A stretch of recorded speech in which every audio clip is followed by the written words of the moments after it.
we go with the final issue of Jason versus Leatherface.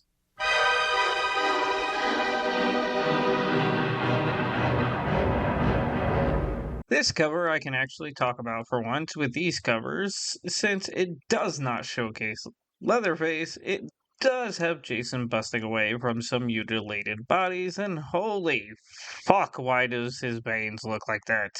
He looks like Bane, but without the venom. But Jason has arms that a drug addict would be jealous of. Jason and Leatherface face off. Where's Nicolas Cage and John Travolta when you need them? Jason begins helping Drayton with bringing Grandpa downstairs with the laundry chute as Nubbins begins yelling at Leatherface over his comic books. "You've been reading my funny books again, haven't you? Don't tell me you didn't do it. Them your fingerprints all over the cover." "No, I used someone else's fingers to turn the page."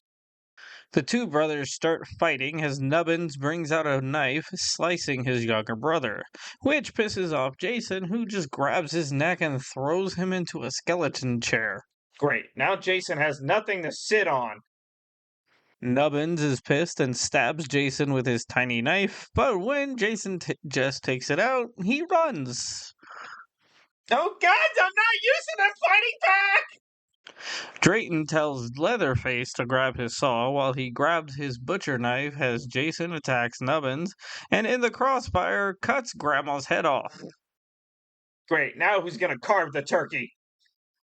Drayton whacks Jason in his back, who just takes out the knife and throws it in the wall, causing the Sawyers to run for their lives, thinking that the kitchen is safe, only for them to come to a dead end and start begging for their own lives. Can we talk? Guess that means a no, huh? That's definitely not a yes.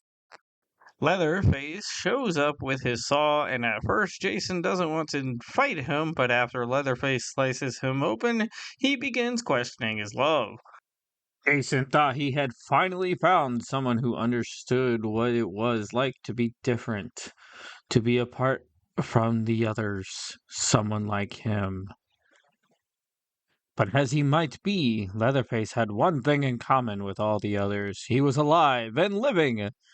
New love, even if it was the love of a stunted, twisted family. And all that loves must die.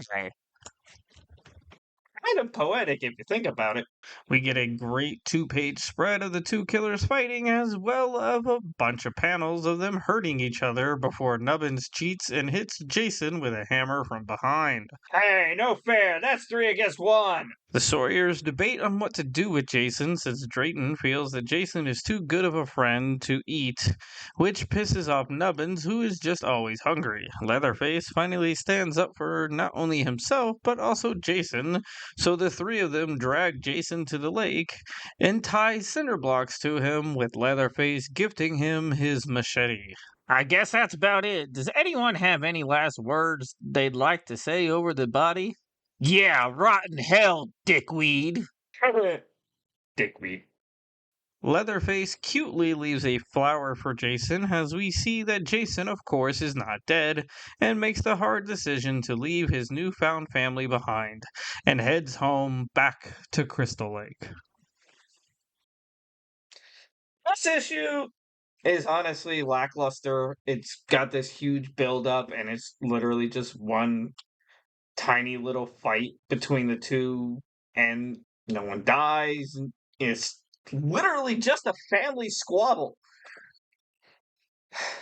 These comics are honestly bad. I wanted to enjoy these going through, but I couldn't. I love Jason and I love Leatherface, and these just all 3 issues were just very lackluster. Kind of wish there was more. The art is fine, but the overall plot is just boring. Tell me what you think. That being said, next Friday the 13th, I might let Dr. Blood continue their look at the movies.